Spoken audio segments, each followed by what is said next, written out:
Hello commerce के मेरे छात्रों, कैसे हो आप लोग। मैं हूं कार्तिक शर्मा और मैं आपका स्वागत करता हूं आपके अपने YouTube channel Sharma ji commerce वाले में। आज की इस वीडियो में हम लोग कवर करने वाले हैं ऑर्गेनाइजिंग। लास्ट वीडियो में हमने देखा था planning with the help of examples, तो वैसे ही हम इस वीडियो को भी स्टार्ट करने वाले हैं। तो चलो बिना किसी देरी के स्टार्ट करते हैं। ऑर्गेनाइजिंग ऑर्गेनाइजिंग होता क्या है? Organising is the process of identifying and grouping the work to be performed. कि भैया ऑर्गेनाइजिंग क्या है? ऑर्गेनाइजिंग क्या है? आइडेंटिफाई करना कि काम करना क्या है। सबसे पहले उसे आइडेंटिफाई करना, फिर उसको उसके नेचर के हिसाब से अलग अलग ग्रुप में डिवाइड कर देना। ठीक है। उसके बाद आता है defining and delegating responsibility and authority. कि भैया कौन क्या काम करेगा वो आपको डिफाइन करना पड़ेगा, आपको रिस्पॉन्सिबिलिटी और अथॉरिटी देनी पड़ेगी। राइट। वो आपको वेल डिफाइन क्लियर करना पड़ेगा कि ये आपका काम है, ये आपकी अथॉरिटी है। राइट। चलिए, इसके बाद establishing relationship for the purpose of enabling people to work most effectively. आपको जो लोग काम कर रहे हैं उनके बीच में एक रिलेशनशिप क्रिएट करनी पड़ेगी, जिसे हम बोलते हैं सुपीरियर और सबऑर्डिनेट रिलेशनशिप। जिससे उन्हें पता हो कि हमें किससे ऑर्डर लेने हैं, किसको ऑर्डर देने हैं, किसको रिपोर्ट करना है, जिससे उनके बीच में कोई कंफ्यूजन ना हो और काम इफेक्टिवली होता रहे। ठीक है बेटा, तभी आप अपने ऑब्जेक्टिव को अचीव कर पाओगे। आई होप ऑर्गेनाइजेशन का आपको मीनिंग समझ में आ गया। तो इसके बाद आता है हमारे पास steps in the process of organizing. कि भैया ऑर्गेनाइजिंग में कौन कौन से स्टेप्स होते हैं। पहला आता है identification and division of work. कि भैया सबसे पहले तो देखो कि काम करने क्या है, फिर उस काम को छोटे छोटे पार्ट में डिवाइड कर दो। डिवाइड करने से क्या होगा बेटा, वो काम इफेक्टिवली और एफिशिएंटली हो जाएगा। राइट। तो बग्गा है, याद है आपको बग्गा? बग्गा ने पिछले साल 1 लाख प्रोडक्ट बनाए थे। इस साल वो 1.5 लाख बनाना चाहता है और सेल करना चाहता है। पिछले साल से 50% ज्यादा वो सेल करना चाहता है। तो उसके लिए उसने पिछली वीडियो में सारी प्लानिंग कर ली थी। ठीक है। अब प्लानिंग से कुछ नहीं होगा, उसको एग्जीक्यूट करना पड़ेगा। तो एग्जीक्यूशन के लिए सबसे पहले वो क्या करेगा? सबसे पहले आइडेंटिफाई करेगा कि भैया काम क्या क्या करने हैं। उसे अपने ऑब्जेक्टिव को, अपने प्लान को अचीव करने के लिए कौन कौन से काम करने हैं। एक बार वो काम डिसाइड कर लेगा कि ये काम करना है, तो फिर वो क्या करेगा? उस काम को छोटे छोटे पार्ट में डिवाइड कर देगा, जिससे उसके काम जो है वो ठीक से हो जाए। तो पहले तो आइडेंटिफिकेशन करेगा और फिर डिवाइड कर देगा अपने काम को। ठीक है बेटा। इसके बाद क्या करेगा बेटा? डिपार्टमेंटलाइजेशन। सेकंड स्टेप आता है डिपार्टमेंटलाइजेशन। जब बग्गा ने अपने काम को छोटे छोटे पार्ट में डिवाइड किया, तब उसने देखा कि यार यहाँ तो बहुत सारे काम ऐसे हैं जो सिमिलर नेचर के हैं। जैसे उसने देखा कि भैया मुझे परचेज करनी है क्या रॉ मटेरियल, मुझे परचेज करना है क्या मशीनरी, मुझे परचेज करने हैं क्या टूल्स, मुझे परचेज करना है क्या पैकिंग मटेरियल। तो परचेज के तो बहुत सारे काम है। तो उसने देखा कि भैया इनका नेचर क्या है परचेज करने का। तो उसने क्या करा, उन सभी कामों को उठा के एक ग्रुप में डाल दिया। उस ग्रुप को नाम दे दिया क्या? Purchase department. ठीक है। तो उसी को बोलते हैं हम क्या? डिपार्टमेंटलाइजेशन। सिमिलर नेचर के जितने भी काम हैं उन सबको एक ग्रुप में डिवाइड कर दो और उस ग्रुप को नाम दे दो क्या? डिपार्टमेंट। ठीक है। उसी को बोलते हैं बेटा डिपार्टमेंटलाइजेशन। अब डिपार्टमेंटलाइजेशन जो है दो तरीके से किया जाता है। ठीक है। On the basis of product और on the basis of function. इसको हम आगे डिटेल में पढ़ेंगे। अभी बस ये समझ लो कि सिमिलर नेचर के जो काम है उसको अलग अलग डिपार्टमेंट में डिवाइड कर दिया जाता है, उनकी प्रॉपर्टीज के बेसिस पे, उनके नेचर के बेसिस पे। इसके बाद आया बेटा असाइनमेंट ऑफ ड्यूटीज। अब आपने अलग अलग डिपार्टमेंट बना दिए। अब हर एक डिपार्टमेंट को एक हेड चाहिए जो उस पूरे डिपार्टमेंट को संभालेगा। राइट। अब उसको आप क्या दे रहे हो? ड्यूटी दे रहे हो। राइट। इस डिपार्टमेंट को संभालने की। राइट। जैसे परचेज डिपार्टमेंट वाला था, ठीक है ना। अब परचेज डिपार्टमेंट आपने जो बनाया था उसके ऊपर आपने एक हेड रखा, और वो हेड ऐसा होना चाहिए जिसको परचेज की नॉलेज है, उसके पास स्किल है, उसे पता है कि कहाँ से कौन सा मटेरियल आना है, किस क्वालिटी का आना है, सब कुछ उसे पता होना चाहिए। इस ऐसे एक पर्सनल को आपने क्या कर दी? रिस्पॉन्सिबिलिटी दे दी पूरे के पूरे परचेज डिपार्टमेंट की। एक एग्जांपल लेते हैं। बग्गा को बहुत सारे ट्रांजेक्शंस करने होते हैं, उसको टैक्स पे करना होता है, उसको फंड अरेंज करना होता है जगह जगह से। तो अब उसके लिए उसने क्या बनाया? एक फाइनेंस डिपार्टमेंट बनाया। फाइनेंस डिपार्टमेंट के ऊपर उसको एक क्या चाहिए? हेड चाहिए। अब वो हेड कौन होगा? मेरे हिसाब से वो हेड होगा कौन? एक सीए, जिसको एक अच्छा खासा एक्सपीरियंस हो, नॉलेज हो किसके बारे में? फाइनेंस के बारे में। राइट। तो इस तरह से क्या करेगा? वो ड्यूटी असाइन करेगा उस पर्टिकुलर पर्सन को कि भाई तेरी ड्यूटी है इस फाइनेंशियल डिपार्टमेंट को संभालने की। आई होप क्लियर हो गया। चलो आगे आता है एस्टेबलाइजिंग अथॉरिटी एंड रिस्पॉन्सिबिलिटी रिलेशनशिप। कि भैया अथॉरिटी और रिस्पॉन्सिबिलिटी की रिलेशनशिप क्रिएट करनी पड़ेगी आपको। आपको एम्प्लॉयज के बीच में एक हायरार्की बनानी पड़ेगी, इसको हम बोलते हैं मैनेजमेंट हायरार्की, जो कि हमेशा टॉप लेवल से लोअर लेवल तक चलती है। इसको हम सुपीरियर सबऑर्डिनेट रिलेशनशिप भी बोलते हैं कि भैया कौन किसका सुपीरियर है, कौन किसका सबऑर्डिनेट है, कौन किससे ऑर्डर लेगा, कौन किसको ऑर्डर देगा, कौन किसको रिपोर्ट करेगा। ये सारी सब चीजें आपको पहले से ही डिफाइन करनी पड़ेगी जिससे कि आपके ऑर्गेनाइजेशन में किस तरह का कोई कंफ्लिक्ट, कोई प्रॉब्लम ना हो। ये हो गए हमारे स्टेप्स। तो अगला आता है हमारे पास इंपॉर्टेंस ऑफ ऑर्गेनाइजिंग। पहला आता है इसमें बेनिफिट ऑफ स्पेशलाइजेशन कि भैया स्पेशलाइजेशन का बेनिफिट मिलता है। कैसे मिलता है? हमने ऑर्गेनाइजिंग में क्या किया, अपने काम को छोटे पार्ट में डिवाइड कर दिया और वो छोटा सा पार्ट एक पर्टिकुलर पर्सन को दे दिया करने के लिए। जैसे परचेज का काम जो है वो परचेज डिपार्टमेंट के हेड को दे दिया, ठीक है, परचेज मैनेजर को दे दिया। तो क्या हुआ उससे, अब वो जब वो एक ही काम बार बार करेगा, परचेजिंग का काम बार बार करेगा, तो अपने काम में एक्सपर्ट हो जाएगा, स्पेशलाइज्ड हो जाएगा, स्पेशलिस्ट बन जाएगा, राइट। तो उससे ऑर्गेनाइजेशन को फायदा मिलेगा, किसका? स्पेशलाइजेशन का। क्लियरिटी ऑफ वर्किंग रिलेशनशिप कि भैया हमारा काम जो है वो कौन क्या काम करेगा, ये हमने क्या कर दिया, क्लैरिफाई कर दिया, जिससे कोई कंफ्यूजन नहीं होगी, किस तरह के कोई कंफ्लिक्ट नहीं होंगे, सब कुछ क्लियर रहेगा। रिसोर्सेज का ठीक से इस्तेमाल होना। बेटा जब सब कुछ क्लियर होता है ना तो कोई कंफ्यूजन नहीं होती, तो कोई भी काम दो बार नहीं होता, डुप्लीकेशन ऑफ वर्क नहीं होता, राइट। वेस्ट जो होते हैं हमारे पास रिसोर्सेज वो नहीं होते, राइट। क्यों नहीं होते? क्योंकि सब कुछ तो वेल डिफाइंड है, ठीक है। तो जो रिसोर्स है उनका ढंग से इस्तेमाल हो पाता है। अडेप्टेशन टू चेंज, आपको पता है जो हमारा बिजनेस है वो कहाँ पे वर्क करता है? एनवायरनमेंट में। और एनवायरनमेंट क्या होता है? डायनेमिक होता है। उस डायनेमिक एनवायरनमेंट से डील करने के लिए हमें क्या चाहिए होता है? एक डायनेमिक मैनेजमेंट चाहिए होता है। और वो क्रिएट करने में कौन मदद करता है? हमारा ऑर्गेनाइजिंग, राइट। क्योंकि ऑर्गेनाइजिंग ने हर चीज वेल डिफाइन कर दी है, हर चीज क्लैरिफाई करके रखी हुई है, तो ये हमें मदद करता है चेंजेस को अडॉप्ट करने में। इफेक्टिव एडमिनिस्ट्रेशन, देखिए एडमिनिस्ट्रेशन मतलब हर चीज का सही जगह पे मिलना, हर पर्टिकुलर पर्सन का सही जगह पे मिलना, राइट। ये सब होता है हमारे पास एडमिनिस्ट्रेशन। मतलब स्मूथ फ्लो ऑफ ट्रांजेक्शन, जो भी कोई ट्रांजेक्शन हो रही है आपके ऑर्गेनाइजेशन में, जो भी इवेंट्स हो रहे हैं वो सभी स्मूथली फ्लो करते रहे, उसी को बोलते हैं क्या? Effective administration. और ये पॉसिबल है क्यों? क्योंकि आपके पास हर तरह की रिलेशनशिप जो होती है आप ऑलरेडी डिफाइन कर चुके हो कि भैया अगर कोई ऑर्डर आना है तो वो सबसे पहले टॉप लेवल से मिडिल लेवल पे आएगा, मिडिल लेवल से लोअर लेवल तक जाएगा, राइट। अगर कोई फीडबैक जाना है तो वो लोअर से मिडिल पे जाएगा, मिडिल से टॉप पे जाएगा। तो एक पूरी की पूरी हायरार्की बनी हुई है, सबको अपने अपने काम पता है, राइट। तो एडमिनिस्ट्रेशन हमेशा अच्छा हो पाता है बिकॉज ऑफ ऑर्गेनाइजिंग। अगला पर्सनल्स का डेवलपमेंट होता है, इसको जरा समझो। देखो बेटा ऑर्गेनाइजिंग में क्या होता है, जो सुपीरियर होता है वो अपने लेस इंपॉर्टेंट वर्क को, जो बहुत ज्यादा इंपॉर्टेंट नहीं है, उसे क्या करता है? डेलीगेट कर देता है अपने सबऑर्डिनेट में, जिससे वो अपने मेन काम पे फोकस कर सके। जब आप एक ही काम पे फोकस करोगे तो आप क्या करोगे? नए नए आइडियाज डेवलप करोगे, नई नई टेक्निक्स डेवलप करोगे, तो उससे क्या होगा? आपका डेवलपमेंट होगा। सिमिलरली जब सुपीरियर ने वर्क दिया किसको? सबऑर्डिनेट को, तो सबऑर्डिनेट को क्या मिला बेटा? काम मिला। उस काम को सबऑर्डिनेट क्या करेगा? एज ए चैलेंज लेगा, राइट, क्योंकि उसने पहले वो काम नहीं किया है। तो जब वो उस काम को परफॉर्म करेगा, राइट, तो उसकी भी एबिलिटी, नॉलेज, स्किल बढ़ेगी, राइट। तो दोनों का ही डेवलपमेंट हो रहा है, किसका? सुपीरियर का भी और सबऑर्डिनेट का भी।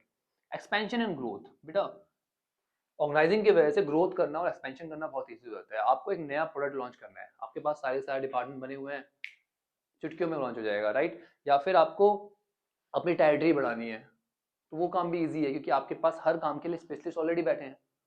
अरे बस समझ में, तो एक्सपेंशन और ग्रो करना बहुत इजी हो जाता है बिकॉज ऑफ ऑर्गेनाइजिंग।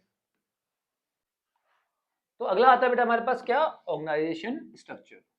तो देखते हैं ऑर्गेनाइजेशन स्ट्रक्चर क्या होता है। Organisation structure is the outcome of the organising process, कि भैया ये जो स्ट्रक्चर है वो कहां से आया है? आउट ऑर्गेनाइजिंग प्रोसेस का ही ये आउटकम है, ठीक है। ऑर्गेनाइजेशन स्ट्रक्चर जो होता है उसको डिफाइन करते हैं, कैसे डिफाइन करते हैं? Framework within which managerial and operating task are performed.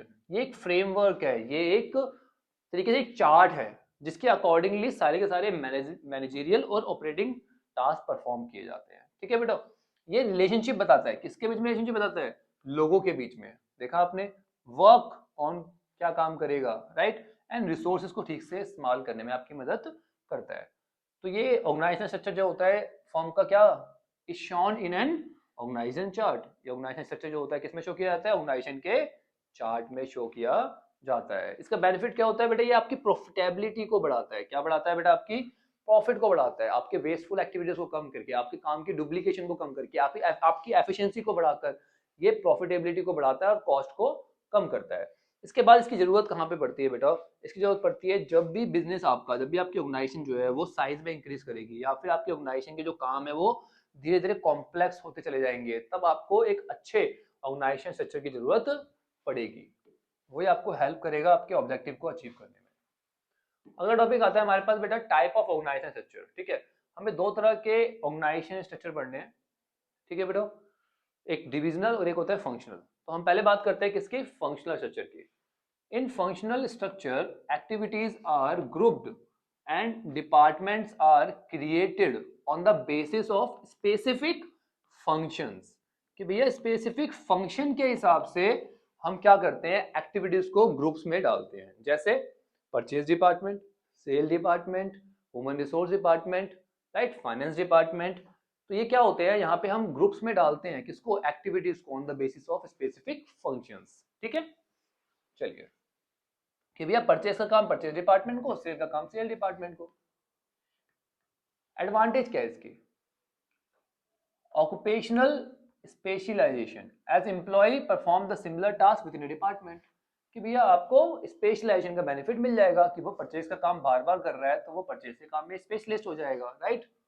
अगला control and coordination with in a department. Control and coordination जो होता है एक डिपार्टमेंट में करना बहुत आसान हो जाता है, राइट। तो वो इजी हो जाता है क्योंकि एक ही तरह के लोग हैं, एक ही मेंटलिटी वाले लोग हैं, एक ही तरह का काम परफॉर्म कर रहे हैं, तो वहाँ पे कंट्रोल और कोऑर्डिनेशन करना बहुत आसान हो जाता है। इंक्रीजिंग मैनेजरियल ऑपरेशन एफिशिएंसी, तो मैनेजमेंट की और जितने भी ऑपरेशन की एफिशिएंसी वो बढ़ जाती है क्योंकि डुप्लीकेशन ऑफ वर्क नहीं होता। मिनिमल डुप्लीकेशन ऑफ वर्क, देखिए दोबारा से वही बात आ गई कि जो डुप्लीकेशन है काम का वो नहीं होता, जिसकी वजह से क्या होता है, आपका प्रोडक्शन बढ़ता है और आपकी कॉस्ट कम होती है और अल्टीमेटली आपका प्रॉफिट भी बढ़ जाता है। Make training of employ easier, देखिए एक काम सिखाना किसी भी एम्प्लॉय को आसान होता है in comparison to many works. अब जो आपके पास एम्प्लॉय आ रहा है उसको आपको क्या सिखाना है, केवल परचेज का काम सिखाना है, तो वो इजी रहता है, right. All function get due attention, कि भैया जितने भी फंक्शन है आपके आपके ऑर्गेनाइजेशन में सबको अटेंशन मिल रही है, कि परचेज को भी अलग अटेंशन मिल रही है, उसके ऊपर अलग हेड है जो उस काम में स्पेशलिस्ट है। ऐसे फाइनेंस डिपार्टमेंट को भी अलग से अटेंशन मिल रही है क्योंकि वो उसके ऊपर एक हेड है जो सीए है या फिर फाइनेंस एडवाइजर है। ठीक है, आई होप एडवांटेज क्लियर है। चलिए आगे चलते हैं डिसएडवांटेज, कि भैया फंक्शनल डिपार्टमेंटाइजेशन के कौन कौन से डिसएडवांटेज है। देखिए इसमें ना एम्फेसाइज किया जाता है मोर डिपार्टमेंटल ऑब्जेक्टिव। भैया हर डिपार्टमेंट जो है अपना अपना ऑब्जेक्टिव देखता है ऑर्गेनाइजेशन के ऑब्जेक्टिव की जगह, कि भैया मेरा डिपार्टमेंट जो है उसका काम ठीक से होना चाहिए। ठीक है, मुझे कोई आके ब्लेम ना करे कि मैंने अपना काम ठीक से कर दिया।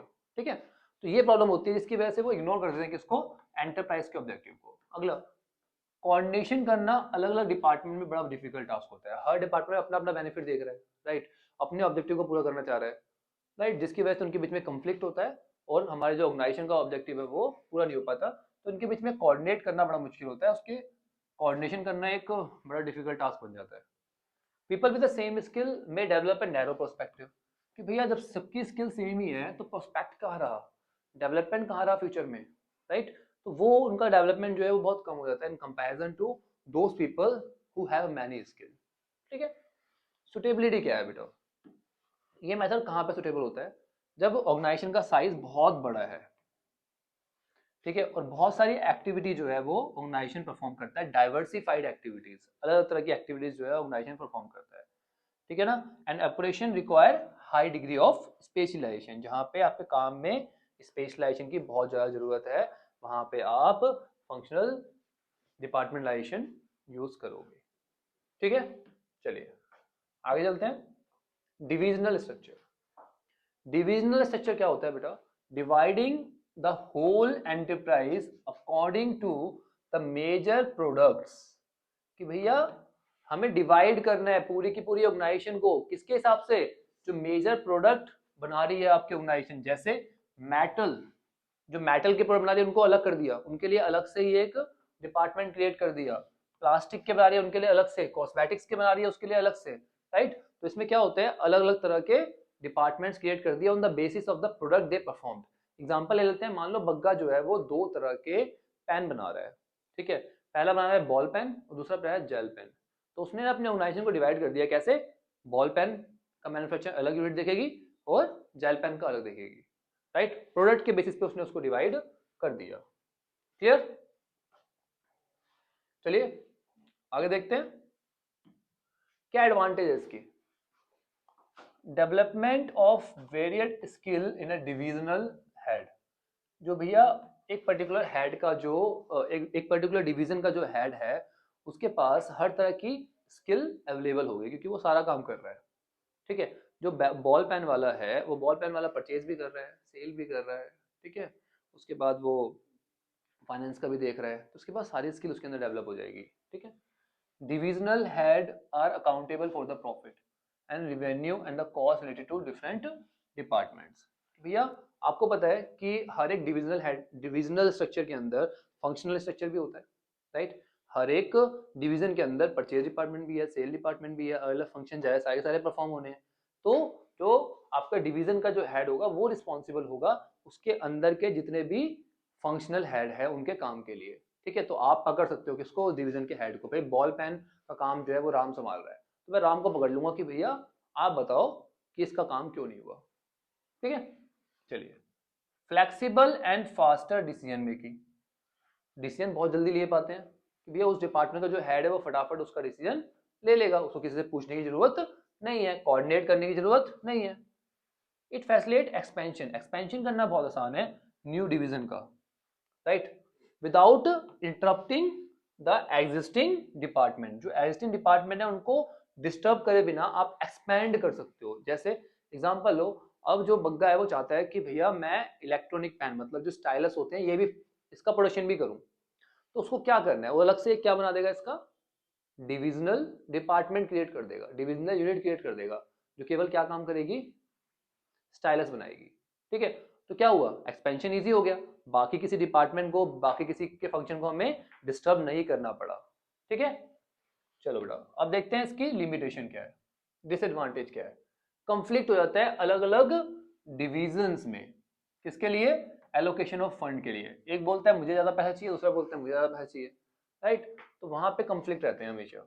इसके अलावा कॉस्ट बढ़ जाती है बेटा क्योंकि डुप्लीकेशन ऑफ एक्टिविटी हो रही है। देखो अब हर एक डिवीजन का अलग अलग परचेज डिपार्टमेंट है, ये काम तो वो परचेज का ही कर रहा है ना, राइट, जिसकी वजह से क्या हो रहा है, परचेज का काम हर डिपार्टमेंट में अलग अलग हो रहा है, राइट, तो डुप्लीकेशन हो रहा है ना परचेज की एक्टिविटीज का।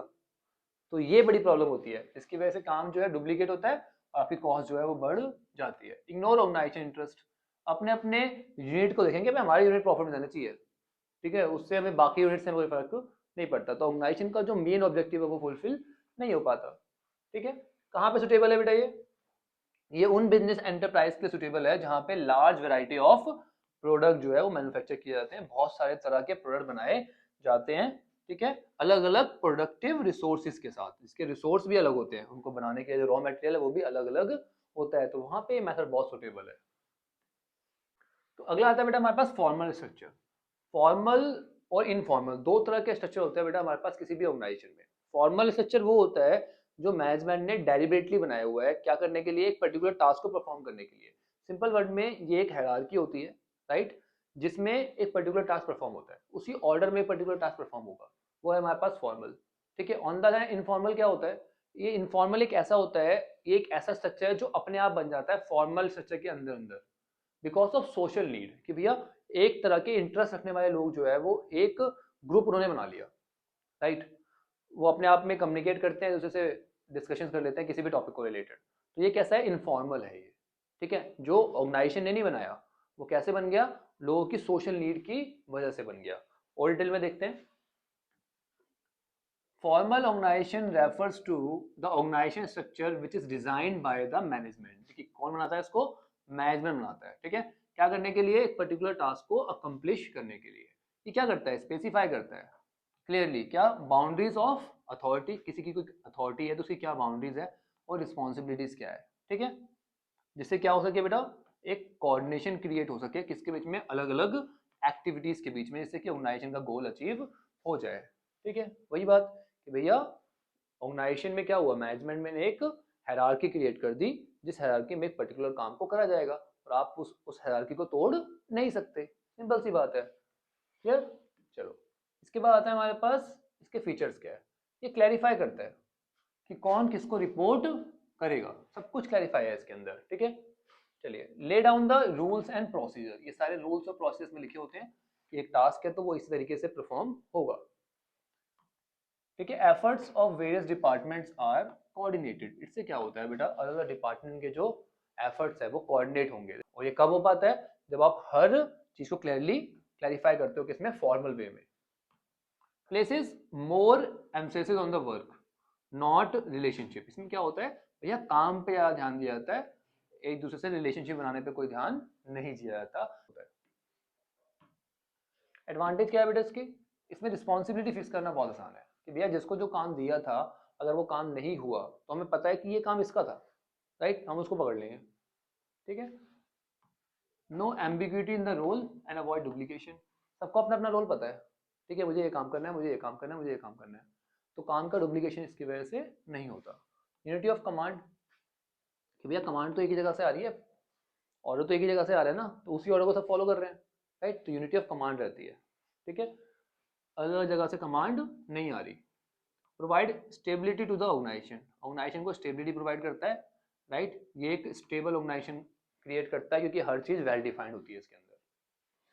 चलिए अगला आता है इसमें लिमिटेशन, कमियां क्या है इसकी, प्रोसीजर डिले। यार हर काम के लिए बहुत सारे प्रोसीजर फॉलो करने पड़ते हैं, जिसके वजह टाइम तो लगना ही है उन सारे कामों में, तो डिले हो जाता है, एक्टिविटीज में क्या होता है, डिले हो जाता है। अगला, does not provide adequate recognition to creative talent and task are fix for all. सबके लिए काम फिक्स कर रखे हैं, तो उसमें इनोवेशन कहाँ से आएगी, आइडियाज कहाँ जनरेट होंगे, उस चीज़ पर ध्यान नहीं दिया जाता। ठीक है, इग्नोर कर दिया जाता है उसे। डिफिकल्ट टू अंडरस्टैंड, ठीक है, ऑल ह्यूमन रिलेशनशिप। देखिए ह्यूमन बीइंग को, जो एम्प्लॉयज है वो आपके सारे के सारे ह्यूमन बीइंग है, राइट, तो उनके लिए अलग अलग उनकी सोशल नीड्स भी होती है, ये उन सबको इग्नोर कर देता है, राइट। तो अगला आता है बेटा हमारे पास इनफॉर्मल स्ट्रक्चर। ठीक है, interaction among the people at work give rise to the network of social relationship among the employees. क्या होता है बेटा, जब अलग अलग एम्प्लॉयज एक दूसरे से इंटरेक्ट करते हैं, कहाँ पर, काम में, ठीक है, काम के दौरान एक दूसरे से बातचीत करते हैं, तो वो एक ग्रुप बना लेते हैं। जब उनका इंटरेस्ट जो होता है वो सेम होता है ना, तो उनकी सोशल नीड की वजह से क्या होता है, ग्रुप बन जाता है, इसको हम बोलते हैं इनफॉर्मल ऑर्गेनाइजेशन। जैसे कि जब एक दूसरे से बात कर रहे थे और क्रिकेट चल रहा था, ठीक है, इंडिया वर्सेस पाकिस्तान चल रहा था, तो उस टाइम पे क्या है, हर एक का इंटरेस्ट पता लग जाता है कि यार इस बंदे को क्रिकेट पसंद है, तो उसके हिसाब से क्या होगी, एक ग्रुप सा बन गया कि हाँ इन लोगों को सबको क्रिकेट पसंद है, राइट, वो सब बैठ के क्या कर रहे हैं, क्रिकेट की डिस्कशन कर रहे हैं इन बिटवीन जब भी उनको टाइम मिल रहा है। तो क्या हो गया, एक सोशल नीड की वजह से एक ऑर्गेनाइजेशन में एक ग्रुप क्रिएट हो जाता है, उसको बोलते हैं इनफॉर्मल स्ट्रक्चर। ये भी बड़ा काम आता है, फॉर्मल इनफॉर्मल दोनों ही तरह के स्ट्रक्चर काफी जरूरी होते हैं। ठीक है, ये होता कहाँ पे बेटा, with in the formal structure, तो ये फॉर्मल स्ट्रक्चर के अंदर ही सर्वाइव करता है। Standards of behaviour evolve from the group norm not the rules and regulation. जो ऑर्गेनाइजेशन के रूल्स एंड रेगुलेशन है उससे आपकी जो स्टैंडर्ड बिहेवियर है वो डेवलप नहीं करेगा भैया, वो किसके वजह से होता है कि उस ग्रुप के नॉर्म्स क्या है, मतलब उस ग्रुप में किस तरह के लोग हैं, उनको क्या इंटरेस्ट है, राइट, तो उसके हिसाब से यहाँ पे नॉर्म्स क्रिएट होते हैं। इंडिपेंडेंट चैनल ऑफ कम्युनिकेशन, कोई भी किसी से भी बात कर सकता है, राइट, कोई रोक टोक नहीं है, आपको एक हायरार्की फॉलो करने की कोई जरूरत नहीं है।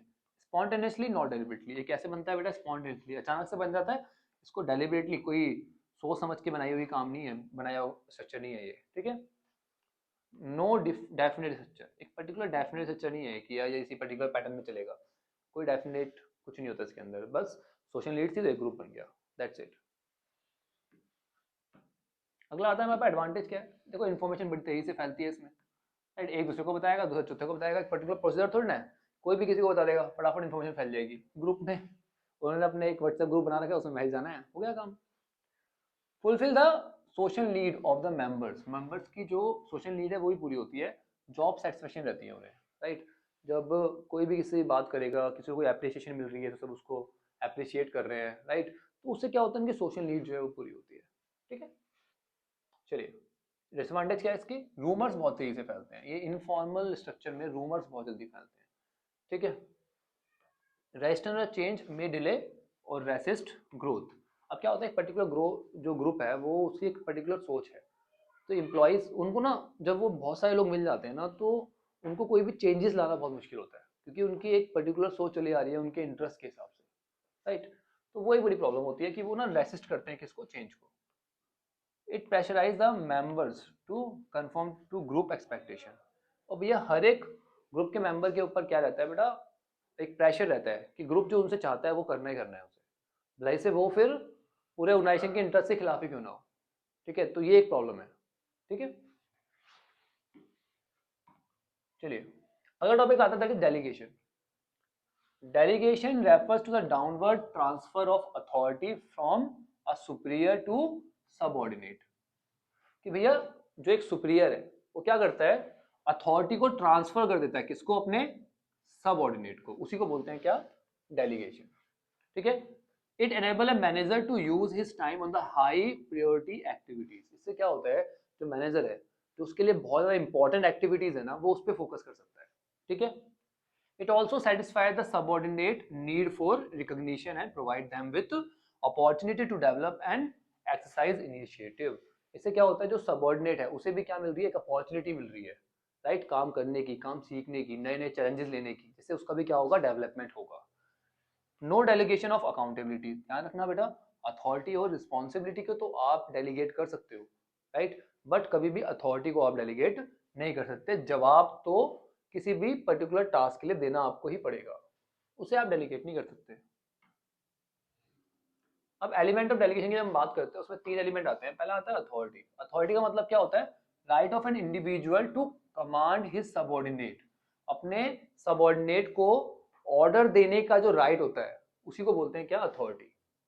To take action within the scope of its position, to take decision inherit in a managerial position, to tell people what to do and expect them to do it. कि भी लोगों को बता पाए कि तुम्हें ये काम करना है, वो उनको, उसके पास राइट है उन्हें ऑर्डर देने का, राइट, और उनसे एक्सपेक्ट करता है कि वो काम वो करेंगे। Highest at the top management level, reduce succession as we go down to the corporate ladder. जैसे ऊपर से नीचे आते चले जाएंगे, टॉप लेवल के पास बहुत सबसे ज्यादा अथॉरिटी होती है, ऊपर से नीचे आते चले जाएंगे तो अथॉरिटी जो है वो कम होती चली जाएगी। ये हमेशा टॉप से बॉटम तक ही फ्लो करती है। ठीक है बेटो, वो भी फॉर्मली कैसे करती है, फॉर्मली फ्लो करती है। अगला आता है responsibility. Responsibility is the obligation for a subordinate to properly perform the assigned duty. कि भैया जो आपको काम दिया गया है वो आपको ठीक से परफॉर्म करना है, वो आपकी क्या है, रिस्पॉन्सिबिलिटी है। सिंपल सी बात है। जैसे परचेज डिपार्टमेंट वाले को अथॉरिटी दी गई है कि परचेज का सारा काम तो संभाल सकता है, तो वो अथॉरिटी दी है, अब उसकी रिस्पॉन्सिबिलिटी क्या है कि जो उसको काम दिया गया है उसे ठीक से परफॉर्म करना है। ठीक है, clear. It arise from superior subordinate relationship. कैसे बनती है, सुपीरियर सबऑर्डिनेट रिलेशनशिप बनती है। ठीक है, flow upward from subordinate to superior, नीचे से ऊपर की तरफ हमेशा जाती है। ठीक है, बनती कैसे, जब डेलीगेट की जाती है अथॉरिटी को तभी हमारे पास रिस्पॉन्सिबिलिटी क्रिएट होती है। ठीक है, अब रिस्पॉन्सिबिलिटी को आप पूरी तरह से डेलीगेट नहीं कर सकते, डेलीगेट तो कर सकते हो पर पूरी तरह से डेलीगेट नहीं कर सकते। अच्छा ध्यान दो जरा, अगर अथॉरिटी ज्यादा है रिस्पॉन्सिबिलिटी कम है तो उसकी वजह से क्या होगा, वो अपनी अथॉरिटी का गलत इस्तेमाल करेगा। आपने उसको पावर तो बहुत सारी दे रखी है, काम इतना दिया है तो अपनी पावर का गलत इस्तेमाल करेगा वो। ठीक है, अगर रिस्पॉन्सिबिलिटी ज्यादा है अथॉरिटी से जिसकी वजह से क्या होगा, वो पर्सन जो है वो काम कर ही नहीं पाएगा। आप किसी को चाहते हो कि वो एक पर्टिकुलर टास्क को परफॉर्म करे तो आपको उस टास्क को परफॉर्म करने के लिए उसे पूरी की पूरी पावर देनी पड़ेगी, राइट, तभी वो उस टास्क को परफॉर्म कर पाएगा, अदरवाइज वो इनइफेक्टिव हो जाएगा, वो अपने टास्क को परफॉर्म नहीं कर पाएगा। अगला था अकाउंटेबिलिटी। अकाउंटेबिलिटी का मतलब क्या होता है, being answerable for the final outcome. जो बेटा फाइनल रिजल्ट है उसके लिए जवाब आपको ही देना पड़ेगा, उसी को बोलते हैं क्या, अकाउंटेबिलिटी। ठीक है, once account authority has been delegated and responsibility accepted. ठीक है, one cannot deny accountability. आपको अथॉरिटी दे दी, ठीक है, और रिस्पॉन्सिबिलिटी आपने एक्सेप्ट कर ली, तो आप अकाउंटेबिलिटी को कभी भी डिनाई नहीं कर सकते। तो आप जवाबदेही बन गए, अगर कोई काम नहीं हुआ तो आपसे पूछा जाएगा कि भाई क्यों नहीं हुआ। It can not be delegated and flow upward. ये डेलीगेट नहीं किया जाता, हमेशा ऊपर की तरफ फ्लो करता है।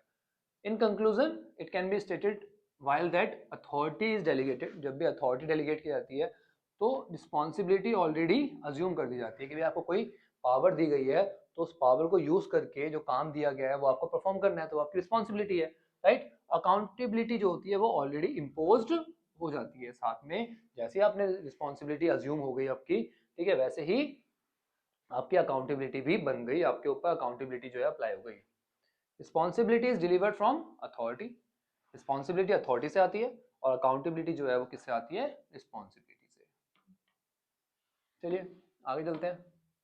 एडवांटेज क्या होता है बेटा डेलीगेशन का? इफेक्टिव मैनेजमेंट, मैनेजमेंट ठीक से हो पाता है। एम्प्लॉय का डेवलपमेंट होता है, सबको काम मिल रहा है भैया, उनका डेवलपमेंट होगा। मोटिवेशन ऑफ एम्प्लॉयज, एम्प्लॉयज को मोटिवेशन मिलती है जब उनको रिकग्निशन मिलता है, नए नए टास्क मिलते हैं करने को, तो वो मोटिवेटेड रहते हैं हमेशा। फैसिलिटेशन ऑफ ग्रोथ, ग्रो करना बड़ा आसान होता है, काम को बांटते जाओ और ग्रो करते जाओ। ठीक है। बेसिस ऑफ मैनेजमेंट हायरार्की, जो मैनेजमेंट की जो हायरार्की बनती है टॉप टू बॉटम या बॉटम टू टॉप, ये जो होती है हमेशा कैसे बनती है? डेलीगेशन की वजह से ही बन पाती है। बेटर कोऑर्डिनेशन, कोऑर्डिनेट करना बड़ा आसान हो जाता है क्योंकि सबको अपना अपना काम मिला हुआ है, वो अपने काम को परफॉर्म कर रहे हैं, उन सबको आपको ऑर्गेनाइजेशन के ऑब्जेक्टिव की तरफ लेके जाना है, दैट्स इट। तो अगला आता है बेटा हमारे पास decentralisation. Decentralization refers to delegation of authority throughout all the level of organization। कि भैया जो डिसीजन लेने की अथॉरिटी है वो पूरी की पूरी ऑर्गेनाइजेशन में बांट दी गई, हर एक लेवल पे बांट दी गई, राइट। लोअर लेवल के साथ शेयर कर दी गई है, राइट। और जिससे कि वो लोग क्या कर पाते हैं? अपने एक्शंस ले पाते हैं, क्या कर पाते हैं? पर्टिकुलर एक्शन को परफॉर्म कर पाते हैं। तो देखो बेटा डेलीगेशन में क्या था? सुपीरियर ने कुछ काम बांट दिया अपने सबऑर्डिनेट को, और डिसेंट्रलाइजेशन में क्या होता है? पूरे के पूरे मैनेजमेंट हायरार्की में ही काम को डिवाइड कर दिया, अथॉरिटी को डिवाइड कर दिया पर्टिकुलर एक्शन को परफॉर्म करने के लिए। ठीक है, उसको बोला गया क्या? डिसेंट्रलाइजेशन। अब इंपॉर्टेंस क्या है बेटा? सबऑर्डिनेट को इनिशिएटिव प्रोवाइड करता है, मैनेजमेंट मैनेजरियल टैलेंट डेवलप करता है। भैया जब आप काम को बांट दोगे तभी तो आपके जो सबऑर्डिनेट है वो काम को परफॉर्म करेंगे। अब जब सबऑर्डिनेट काम को परफॉर्म करेंगे, उस काम में स्पेशलिस्ट हो जाएंगे धीरे धीरे, तभी तो वो आने वाले टाइम के लिए आपकी जो अपर पोजीशन है उसको फुलफिल करने के लिए कैपेबल हो पाएंगे, राइट। क्विक डिसीजन मेकिंग, अब भैया उन्हें किसी से पूछना नहीं है, उन टास्क को परफॉर्म करने से पहले वो किसी से पूछना नहीं है, तो फटाफट डिसीजन लेंगे वो, राइट।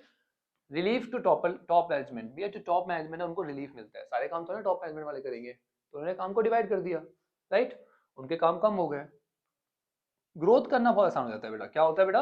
ग्रो करना बहुत आसान है, क्योंकि आपने सारे काम डिवाइड कर दिए हैं, राइट, जिसकी वजह से टास्क जो है वो टाइमली परफॉर्म हो रहे हैं, तो ग्रोथ बढ़ जाती है। बेटर कंट्रोल, आप पूरी की पूरी ऑर्गेनाइजेशन में कंट्रोल अच्छा हो गया, आपने इसको अथॉरिटी दी है, आप उसे पकड़ सकते हो कि भाई तेरा काम था ये, राइट, तू अकाउंटेबल था इसके लिए, तेरी रिस्पॉन्सिबिलिटी थी, तुझे परफॉर्म करना था। तो क्या होता है? कंट्रोल बढ़ जाता है, क्योंकि जिसको अथॉरिटी मिली है उसको पता है कि ये काम मुझे परफॉर्म करना है। चलो बेटा अगला आता है हमारे पास इसकी डिसएडवांटेज। ठीक है, यूनिफॉर्मिटी नहीं है बेटा, जो पॉलिसीज फॉलो करनी है उसमें कोई यूनिफॉर्मिटी नहीं है, सबके लिए अलग अलग पॉलिसी बन जाती है जब मर्जी। ठीक है, कोऑर्डिनेट करना बड़ा मुश्किल हो जाता है, भाई सबको टास्क दे रखे हैं, उन सब अपने अपने टास्क परफॉर्म कर रहे हैं, राइट, तो उनको कोऑर्डिनेट भी तो करना पड़ेगा, वही प्रॉब्लम आती है। अब पावर को, अथॉरिटी को जिसको हम बोलते हैं, उसको आप डेलीगेट या डिसेंट्रलाइज तभी करोगे ना जब सारे के सारे पर्सन आपके क्या होंगे? क्वालिफाइड होंगे, पढ़े लिखे लोगों को ही तो काम दोगे यार, अरे वही तो समझ पाएंगे उनकी अथॉरिटी है, उनकी रिस्पॉन्सिबिलिटी है, राइट। तो उसके लिए हमें केवल क्वालिफाइड लोग चाहिए, इलिटरेट लोगों से काम नहीं चलेगा। Conflict among the managers of different division, हर एक डिवीजन का मैनेजर जो है उनके बीच में कंफ्लिक्ट रहेगा कि भैया वो अपना अपना बेनिफिट देखेंगे, सिंपल सी बात है, वो अपना टास्क परफॉर्म करने में रहेंगे, दूसरे टास्क से कोई मतलब नहीं होगा।